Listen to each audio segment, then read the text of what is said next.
স্বাগতম প্রিয় দর্শকবৃন্দ, আপনাদেরকে আমাদের আজকের বিশেষ অনুষ্ঠানে স্বাগত জানাচ্ছি। আজকের আলোচনার বিষয়বস্তু হলো দেশে না বিদেশে বেনজিরের অবস্থান নিয়ে এত ধোঁয়াশা কেন। আমরা এখানে দুর্নীতি ও ক্ষমতার অপব্যবহার নিয়ে বিস্তারিত আলোচনা করব এবং বেনজির আহমেদের অবস্থান সম্পর্কে সমস্ত প্রশ্নের উত্তর খোঁজার চেষ্টা করব। আসুন শুরু করা যাক আমাদের আজকের আকর্ষণীয় আলোচনা। দেশে না বিদেশে বেনজিরের অবস্থান নিয়ে এত ধোঁয়াশা কেন? দুর্নীতি, ক্ষমতার অপব্যবহার করে অবৈধ সম্পত্তি অর্জনের অভিযোগে পুলিশের সাবেক মহাপরিদর্শক বেনজির আহমেদকে নিয়ে বাংলাদেশে গত কয়েক সপ্তাহ ধরে নানা আলোচনা চলছে। এর মধ্যে তার সম্পদের অনুসন্ধানে নেমেছে দুর্নীতি দমন কমিশন বা দুদক এবং বেশ কিছু সম্পত্তি জব্দও করা হয়েছে। কিন্তু তার বিরুদ্ধে যখন এই অনুসন্ধান চলছে তখন বাংলাদেশের গণমাধ্যমের খবরে বলা হয়েছে যে গোপনে দেশ ছেড়েছেন সাবেক এই পুলিশ কর্তা। কিন্তু তিনি কোথায় আছেন আর কিভাবেই বা দেশ ছেড়েছেন সেটি নিয়ে নানা প্রশ্নের কোনো জবাব মিলছে না। তিনি আসলেই দেশ ছেড়ে চলে গেছেন কিনা, গেলে কোথায় গিয়েছেন সেই বিষয়েও বা তার অবস্থান সম্পর্কে কেউ খোলাসা করে কিছু বলছে না। প্রশ্ন হচ্ছে, যখন তার অবৈধ সম্পদের বিরুদ্ধে তদন্ত চলছে তখন কি তিনি দেশ ছাড়তে পারেন? সরকার কেনই বা তার অবস্থানের বিষয়ে পরিষ্কার কোনো তথ্য জানাতে পারছে না। কোথায় আছেন বেনজির আহমেদ? বেনজির আহমেদ দেশ ছেড়েছেন নাকি দেশেই আছেন সেটি নিয়ে নানা কানাঘুষা আছে, কিন্তু এই নিয়ে স্পষ্ট কোনো তথ্য কেউ বলছে না।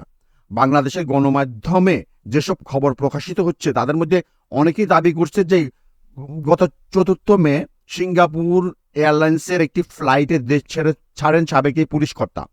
একই সাথে দেশ ছেড়েছেন তার 3 মেয়ে ও স্ত্রী। কোনো কোনো গণমাধ্যমের খবর বলছে বেনজির আহমেদ সিঙ্গাপুরে আছেন। কোনো কোনো গণমাধ্যমের খবরে বলা হচ্ছে বর্তমান অবস্থান দুবাইয়ে।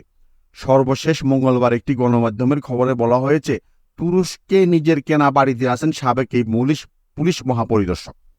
এত সব খবরের ভিড়ে এখন পর্যন্ত ধোঁয়াশায় রয়ে গেছে তার অবস্থান নিয়ে। গণমাধ্যমগুলোর কোনটি আবার বলছে দেশেই আছেন বেনজির আহমেদ। অনুসন্ধান চলাকালে দেশ ছাড়া যায়?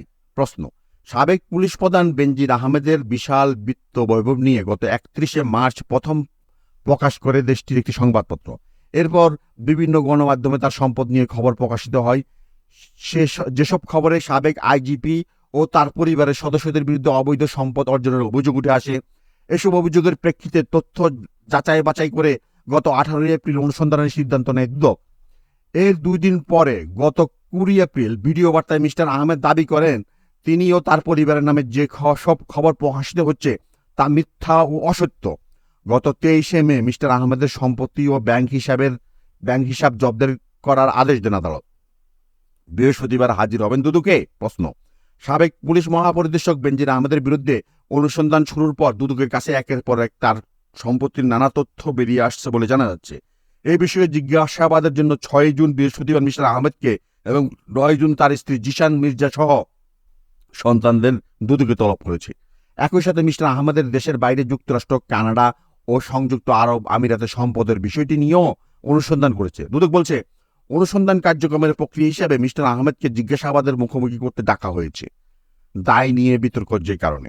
বেনজির আহমেদ যখন দায়িত্বে ছিলেন তখন ক্ষমতাসীন আওয়ামী লীগ সরকারের সমর্থনে তার নানা বক্তব্য নিয়ে বিভিন্ন সময়ে আলোচনা ও সমালোচনা হয়েছে।